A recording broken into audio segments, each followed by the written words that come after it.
What do you think? Without further ado, Steve? So Steve, please welcome Steve to the stage, everybody.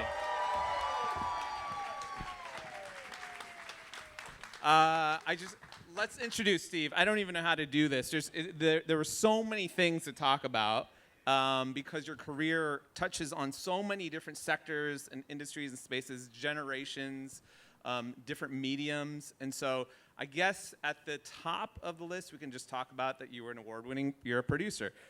Your Billboard described you as one of the most in-demand entertainers in the world. I can't think of one that would be more in demand than Steve Aoki, but he is one of. Two-time Grammy-nominated music producer, 3 platinum singles. If any of this is wrong, correct me. You've probably lost count at any point. 6 gold singles, over 10 top 10 radio records, 3 billion music streams. I mean, that's like a McDonald's thing. He's just stopped keeping count after a certain while, like 3 billion, what is the difference anymore? But my earliest recollections of Steve, and I don't even think you know this, were there when I was growing up snowboarding here in Southern California, going up to Snow Summit and Bear and the Outlaw Park or Westridge. There was another Asian kid in line. And there weren't many Asian American kids that were snowboarding at the time. And I just remember this kid, and he had blonde hair, bleached hair. And I was just like, man, this kid is cool. And you knew what you were doing in the park. And then years later, after your career blew up, there were yearbook photos of you. I'm sure you guys have seen some of those from his high school yearbook. And I was like, that was the kid. So that was, I don't know, I feel like you had such humble beginnings in the sense that you felt very relatable and very much like any one of us, and now you're a superstar, but you still have kept this humble nature around you. You still feel very, very personal, and I think that's why your community loves you so much. Thank you, guys. Thank you. I had no idea about that, by the way. Yeah. That there was that relationship, because you never brought that up to me. No, I've held it in my back pocket because one day they were going to ask me to moderate the Grammy Museum panel for Steve Aoki, and I was like, I'm going to hold on to that. That's so funny. That's really cool. But yeah, and then we both show up tonight, and we're wearing vintage hardcore shirts because we both grew up in the scene. Yeah, exactly. This is the bootleg. That's the OG. This is a classical bold shirt from high school. The bootlegs are actually, I think, cooler. Much cooler. Because it's a smaller print run. Yeah. You know, and I did get this at a Fugazi show. Yeah. I mean, Fugazi notoriously didn't make official merchandise anyway. So if you have bootleg Fugazi merchandise, we're nerding out here because we are both collectors. We will get to that. At some point, you got into DJing, right? You were a snowboarder, but then you were DJing. And for those of the few of us who don't know how that journey began, and I know that journey must have looked a lot different back then, right? It's different now than a young person wanting to get into DJing. There is a little bit of a blueprint that Steve laid out, but what was the blueprint like for you, and how did you get involved?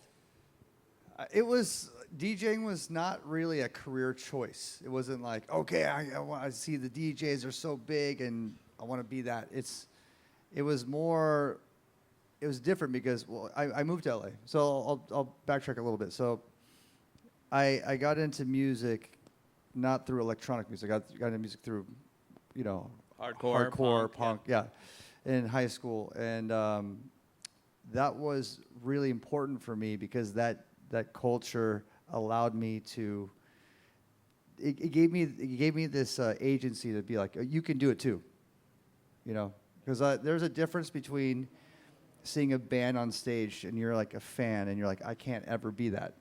And then there's like another kid your age playing on the same floor as you, and like everyone's jumping on them. You're like, oh, I could do that too. Yeah. Like it seems realistic. So when you have that kind of barrier of entry, it changes the way you think about what you can accomplish or do. And then me and my friends got together and we're like, okay, let's play some like shitty music and in front of like 5 people, and then eventually becomes something. And that's just how it works. That's how it goes. Did you see DJing the same way as something that was an accessible music medium for you? Yeah, DJing was just bringing people together. Because I was a shitty DJ. At the beginning, it was like I was not good. This is pre, Serato. I was playing vinyl. It's hard it's hard to mix and have fun, like when you're playing just vinyl records and in a club. And in the beginning, I was just playing music. So I was like, oh, I actually have to learn how to mix if I'm going to play in these bars, because they're not going to bring me back, Right, yeah. Because in the beginning, when I first started DJing in LA, the only reason why I was DJing in LA is because my friend was like, you have the sickest hardcore punk record collection. Cali DeWitt. Yep. Yeah, and he was like, hey, you could DJ my bar. It's like I forgot it's on a Ace of Spades. I don't know. I forgot the name of the bar, but it was a small bar, and we play whatever we want. We play like hardcore punk music. I'm like, oh, sweet, I can just play. So you're doing hardcore and punk sets. Yeah, in 2002. That was my gosh. first DJ sets were just playing, because I used to also be a radio DJ, so you just play the whole side of the record. Yeah. Just introduce the next record, and that was it. That was DJing, the extent of DJing. And then I was like, I was doing my label. So Dibbach started in 96. I moved to LA in 2002. It started growing into like this little culture. But in order for it to actually become a community, we had to have a place to get together on a weekly basis. And that was the idea, to create what I was doing in college, the Pickle Patch, throwing shows in my living room. But instead going, okay, well, I'll just open up the doors DJing, playing fun records. And I was having fun doing it. It's just fun to play records, I wasn't producing electronic music. I was just DJing. And then the bands on Dibbach would come and they would DJ with me. Or the friends of the bands would come and DJ with me in these little bars, 50 people, 75 people. And there's an artifact over there. The first Dibbach record was a stick figure carousel hardcore record. Yeah. And that became a thing. It was a weekly thing. And then it just became like a culture, because that's just how it goes. So you just do it consistently over time, and you hone on one niche. Yeah. And then people and you're reliable. I think that's really important. If you're reliable and you're consistent about one niche, and you're bringing something to the table, then everyone's like, oh, I got to go to that party, because that's where you get to hear this kind of music. Yeah. And then it just happens, and the bands are like, oh yeah, I want to DJ there. Yeah. Like Interpol would come through, hey, can I DJ there? The Killers, I remember when they first started, they're like, yeah, we'll DJ with you. Like they just would hand me records. So these were rock artists, primarily rock artists that were wanting to DJ fun parties. Right. They were like, well, we're here, we're playing at the Greek Theater. Let's go to Aoki's party. We'll just play some records and like hang out with people that like the same kind of music, Like and then how did you start toggling and transitioning into playing electronic music? I mean, that's a bit of a different genre, or maybe there's a lot of crossover there. There's crossover there's like the indie alternative world that does crossover with the electronic world. And that forging of the two happened in like 2004 to 2006. And that's when you started hearing electronic drums with alternative vocals and guitars. So you get the mix of two. And I'm a musician, so I was already making music as a guitarist. I was singing, I was producing in that regard, live instrumentation. And then I was like, oh, well, I have Block Party. That was our big band at the time. Yeah. I'm gonna remix it. It just makes sense. I have the stems, so I just went ahead and started like tooling with the remix in 2005, and that was my very first remix. Was just throwing some MIDI bass underneath Kelly's vocals, and like just a consistent, beat underneath, so I can actually try to start mixing these songs in my sets. And then there's other DJs doing the same thing with alternative, bands. Yeah. With this new sound called electro. Yeah. And then Dibbach started going in that direction more. So we were putting out the bands like Block Party, The Kills, The Gossip, things like that. And then we're like, oh, let's put out the bands that work with electronic sounds. Wow. And then it's just started merging more into what was electro late 2000s. Like, Bloody Beetroots, Mastercraft, which were like the two big acts of Dibbach. Obviously, Justice and Daft Punk were the gods of that era, that were dominating what was like my culture of electronic music.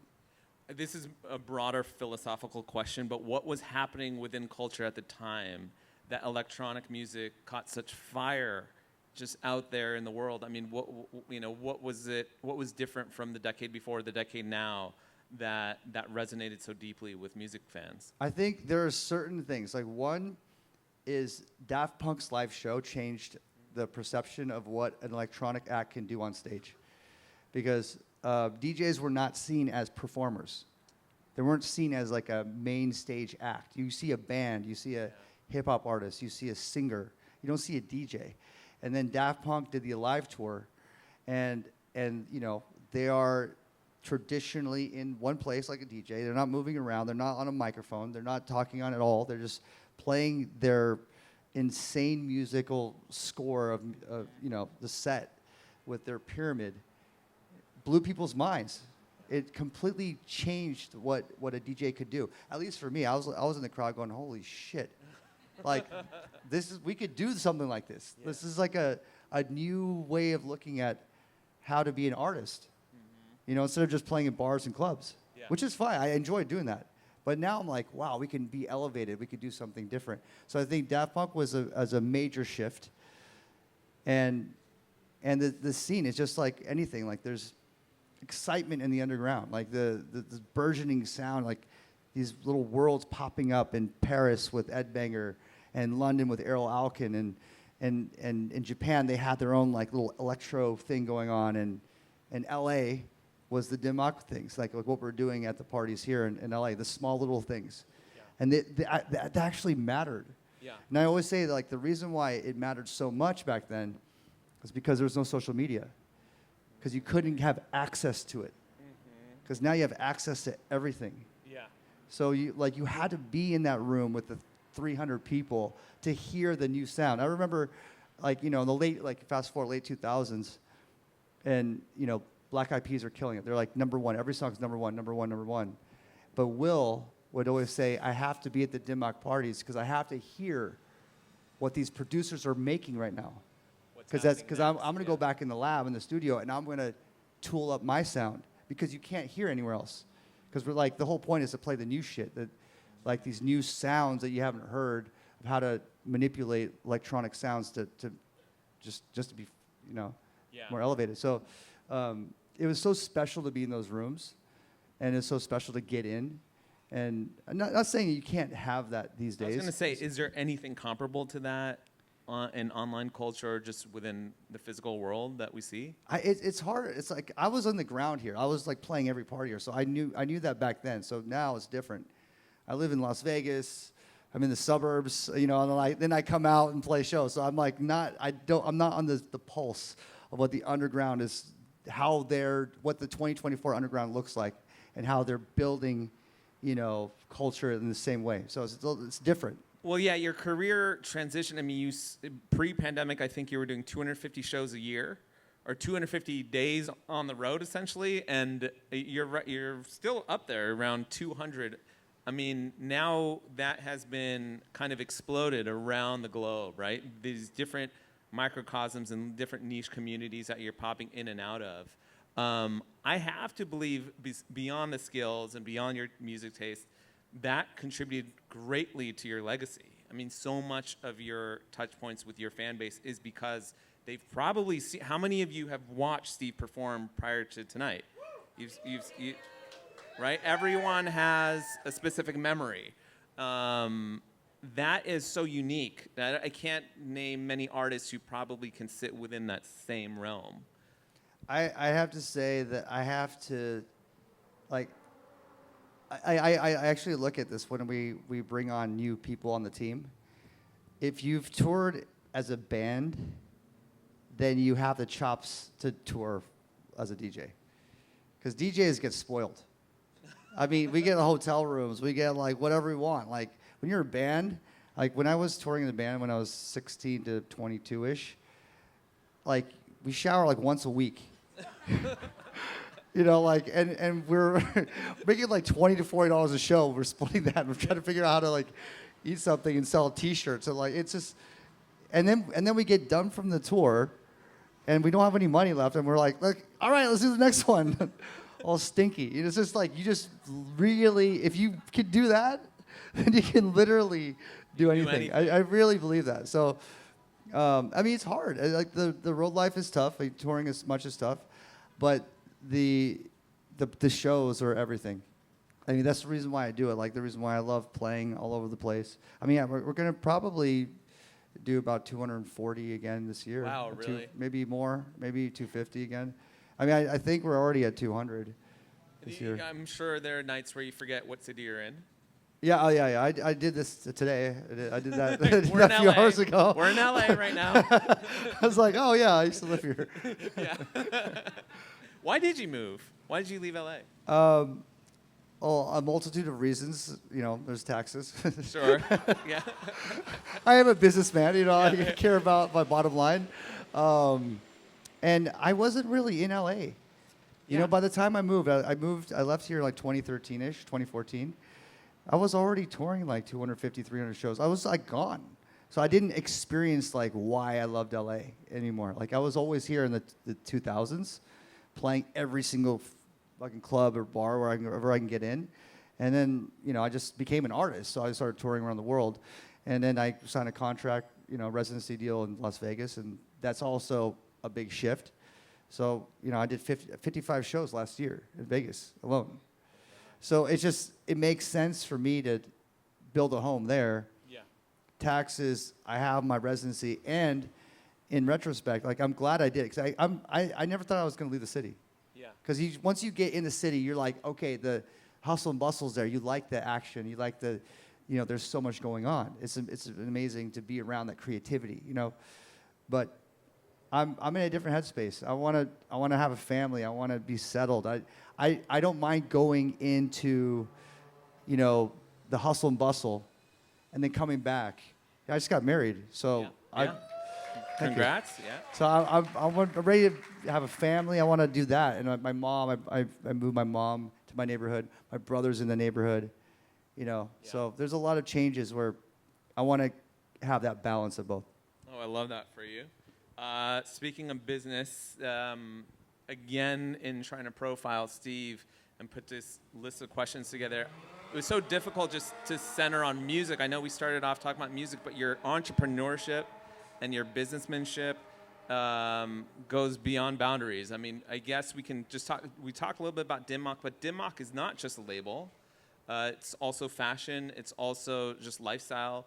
You had a runway show at New York Fashion Week recently with One Piece and with Toei. Can we talk a little bit about the fashion side of Dim Mak? Yeah. So it's very much, like you said, it's a lifestyle brand. So all things encompassing. And interestingly enough, you know, music, as we know back in the hardcore days, it's like I was learning how to silk screen T-shirts at the same time of learning how to play guitar. It's just that's what you do when you're in the hardcore scene. Yeah. So I've always been making shirts and selling them either for $5 or for whatever now, you know.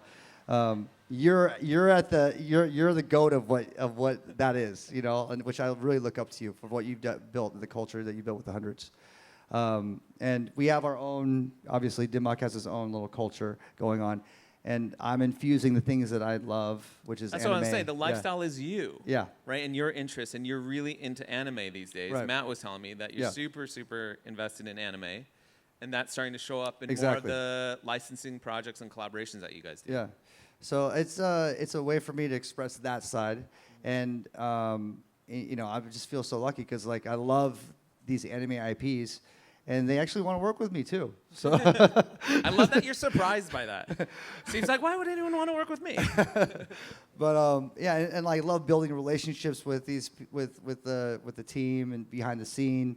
And we have an incredible team here. Actually, Dim Mak is based in downtown LA. So, yeah, we've been here for like 10 years. And we just came from the Dim Mak headquarters. It's just over there. Somewhere in the buildings over there. But yeah, that was a really great collection that we did with One Piece and Toei, and it's you know how it is. Like we always want to try to do something to disrupt whatever space that we're in, and make it fun. I mean that's the name of the game. Like how do we fucking enter into a space that's overcrowded? Yes. Yeah. Exactly. I mean, fashion is so flooded with different brands and competitors, but I feel like you somehow still managed to distinguish yourself during that New York Fashion Week. There's so much press coverage about it, and it may be just because it felt different, or the personalities that you had walking the catwalk. But I don't know, it seemed like it stood out, and maybe it just felt very Steve also at the end of the day. Appreciate that, yeah. I think one of the main things is you need to have a strong culture of community in order to be able to do this, because like you said, like it's everything. There's just so much out there. So as long as you're providing something that people really love constantly to that community, then you can always enhance and grow it. And you know, it's just like doing the shows over and over again. We're just doing drops. Yeah. Actually, I learned that from you. Yeah. Because 100 is just like all about the drops. Yeah. Like, yeah. yeah, you know, you do the I did drops that. instead of like doing like a full collection. You like do a drop. I'm like, oh shit, Bobby, I gotta keep following Bobby. Okay, you can interview me now. Let's go. It's my turn. Let's go. Yeah, no, I mean, I didn't invent that, but that seems to work. Your community is really, really robust. I don't know, how do you describe the members of your community? What are they about? What are they interested in? I feel like they come from all walks of life, all ages, all different backgrounds.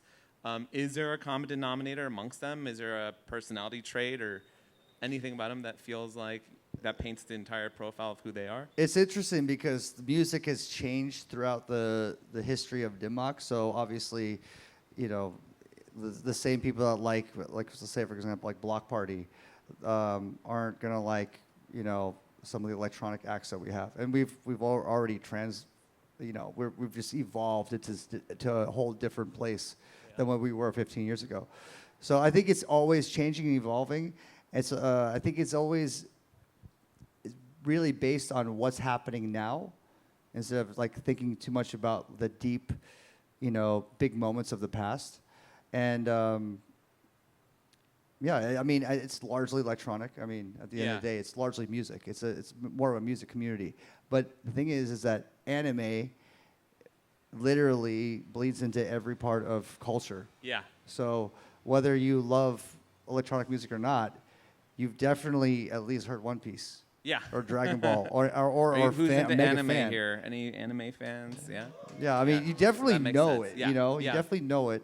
And I think with anime, it's one of those cultures that has a higher rate of like absolute love. Mm-hmm. Yeah. You know, it's That like something to like otaku obsession. Yeah. to passively like something and to absolutely just be obsessed with it. Yeah. I feel that more in the anime community, and that also excites me because I love that feeling of like I am going to be Luffy. Yeah. Like I have the Luffy spirit, like that kind of energy. I like. These are the people that like, because that's how I feel about music. Yeah. So I like to identify with people that care deeply about something. Right. Because when you feel that, you're like, God damn, it's inspiring. Yeah, yeah. I don't know what it is, but I'm inspired how deeply you feel about that, you know? The passion is so infectious. Yeah. Right. So everyone is attracted to passion, and I think for you, you're such a passionate individual, not just in the way that you perform your music, but in the businesses that you get involved in, right? And collectibles is a big part of that. We have, I guess we can get into Hero Quest. You know, maybe we should talk about. You've been involved in sports cards. That part of it feels very familiar to me. I don't know if there are any big collectors out there, or you know, back in the day we used to call this otaku, right? This Japanese obsession with niche collectibles, or just getting really culty about the things that you love. There is something about that I think really works well within fandoms, and that's probably what they're responding to, is that you're so passionate about these different subcultures that they're interested in, and then they feel seen, right? So can we talk a little bit about Hero Quest and how that came about? I mean, you know, I'm a businessman, I'm an entrepreneur, but I love creating IP.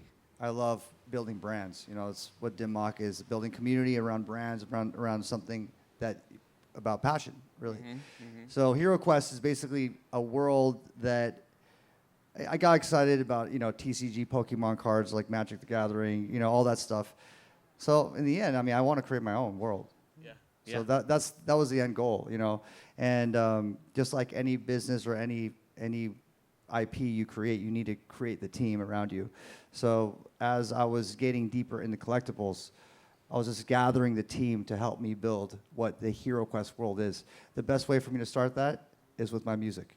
Right. So I started out by just making albums where I would be like, okay, there's going to be Easter eggs with each song, and those songs are going to be related to certain characters. And as I drop the songs, I'm going to build out these characters and the traits of the characters. And then eventually I'm going to put out cards that you can collect of those characters. Yeah. And then it'll slowly just start making sense and coloring in the picture for people that go, oh, this is not just an album, it's a story that he's trying to tell. Yeah. Instead of just laying it all out there, like, here's a game, here's da da da da. I'm going to start off with the music first. So I'm already on we already did 2 HeroQuest albums. Yep. We're working on the 3rd HeroQuest album now. And I wrote a book. Actually, Jim Kruger, I wrote the book with, is here today as well. He's an incredible writer.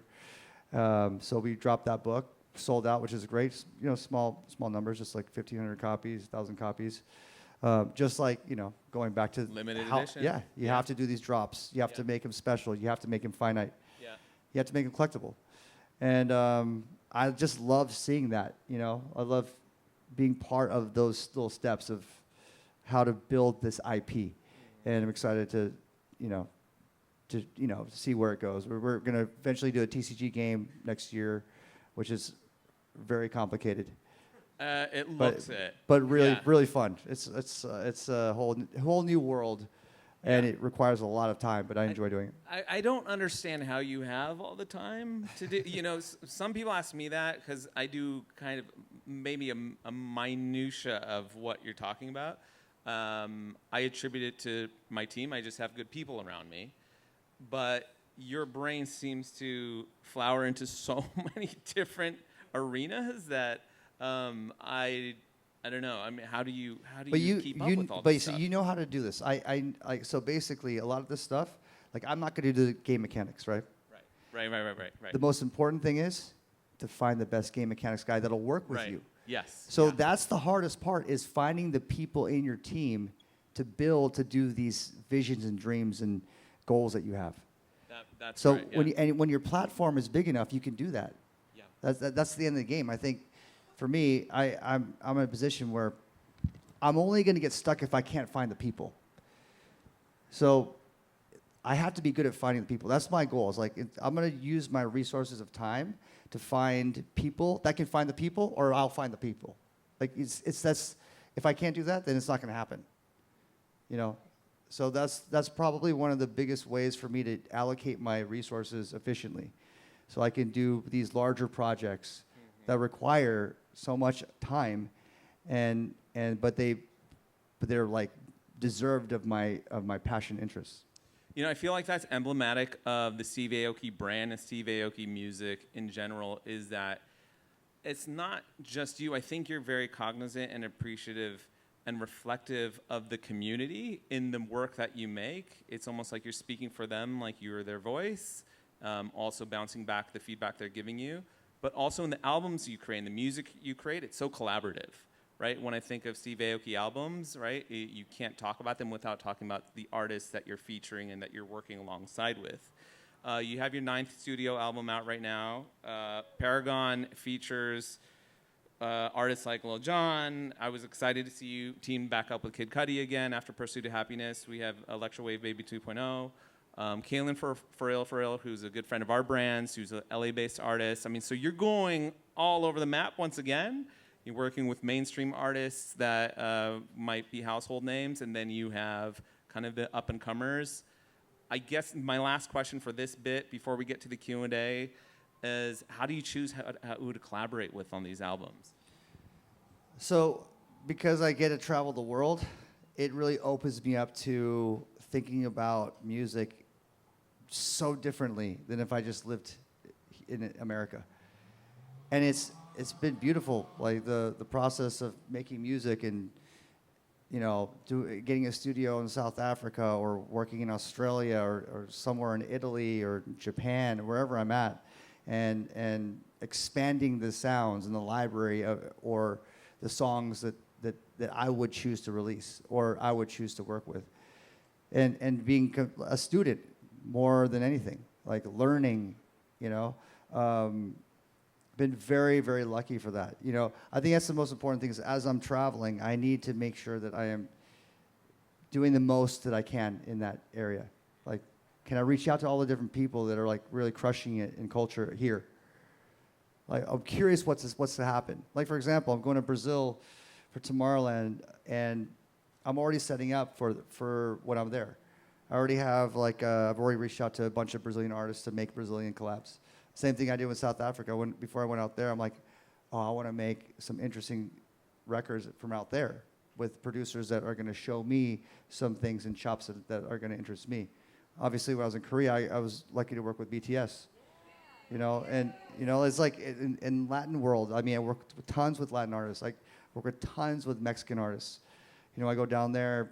I'm always looking at who's the next artist. It's exciting. It's all. I mean, I'm an A&R by nature. You know, that's why Dimmock's been around for 28 years. Is that we're constantly trying to see and hear who are the next artists that are going to be doing something interesting, that are going to innovate the sound, that are going to change things up. And if I can't sign them, I'd love to work with them. I kind of want to leave on the note that what I've learned from tonight and talking to Steve is how important remaining curious is. Even though we're not those teenage kids on the hill anymore snowboarding, you're still so youthful in the sense that you're intrigued by the world around you and you want to delve deeply into them and deeply within those communities. And that's why your art continues to be so dynamic and so impactful with the world around us. So let's just give it up for Steve. I thought that was amazing.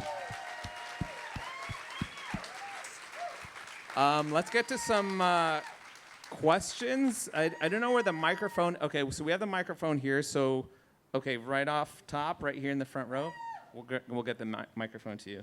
We'll do like 3 to 5. Yeah. Okay. Hi, Steve. Hi.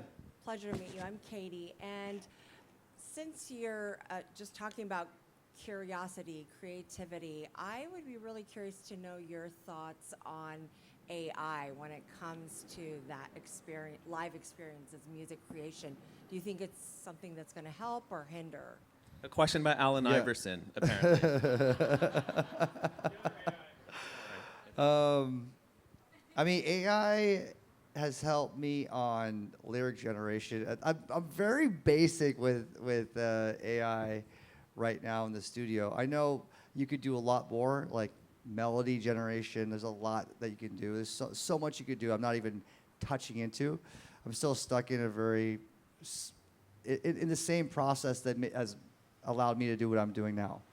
But I'm not opposed to it, and I want to use it more. I just need someone to help guide me in more of that space, because I think it will be helpful. And it's a very interesting question. I mean, you can't stop AGI. It's coming, no matter what. So we have to use it to our advantage, or fuse it with us, or intersect with it as much as possible. This one, waving.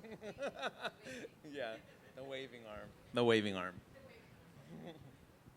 Hi, I have one question. What is your non-Straw Hat favorite character? Oh. God.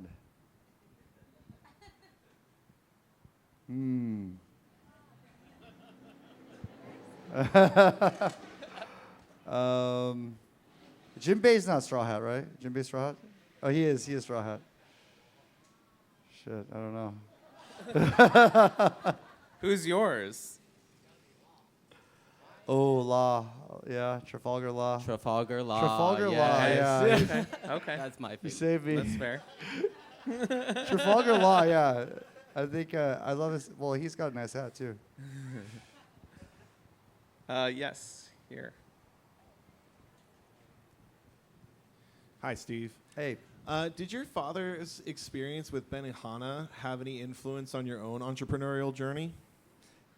absolutely. I think a lot of that, regardless, he wasn't a man of like, I'm gonna sit you down and kind of show you the ways of life. He just did it, and all his kids, we just were experiencing it around him whenever we had the opportunities. And it has laid groundwork for all of his kids. Subconsciously, unconsciously, it's a lot of the drive for me, for sure. You know, I think it's always going to be there, even though he's passed away 15 years ago. He's still there. I feel him there. You know, he's such a strong force in the Aoki family. Give it up for Rocky Aoki, who to this day, most people, whenever I mention that, they're like, I had no idea that there was any relation. And then you tell them the story of Rocky Aoki, the speedboat champion, the wrestling champion, and then everyone's like, what? And my brother's here too. Kyle's here. He's somewhere. Right back There there. he is. Oh, this lady holding up her hand right behind you. Yeah. Hi, Steve. When Hi. you are when you're working in your track, how do you know what it needs, and how do you know when it's finished? That's a really good question. I ask a lot of questions when I think it's done to my team. It's important I hear from them. Like I try to be open-minded to it. Also, it's a fine wine theory too. Sometimes I sit on it for time, and if it still sounds and feels good later, because you got to understand, I've like in my hard drive, I've hundreds, thousands of ideas that I'm like, oh, these are cool, but like, you know, I only work on it enough where it's like just good enough where I don't need to inefficiently spend more time to finish it, but I have it there. And if I might come back to it in 6 months later and be like, wow, this thing still bangs. Then, you know, I might pull it out of the hard drive and start working on it. And I do a lot of collabs, so I'll play that for other artists. Be like, I wonder, you know, it's about curation at that point. I wonder if this artist will like these 6 ideas. And then if that also helps me finish it, is just hearing what their input is on the track at that time. And deadlines. The deadlines, I think, are the ultimate way to finish, because no matter what, you have to turn it in. So I actually do love a deadline. And if I need to redo it for a live show, then I'll just update the production, which happens actually a lot. Amazing, thank you. Yeah. One more, maybe? Right here? Yeah. She's going to run the microphone to you. Which are your favorite countries to tour and why?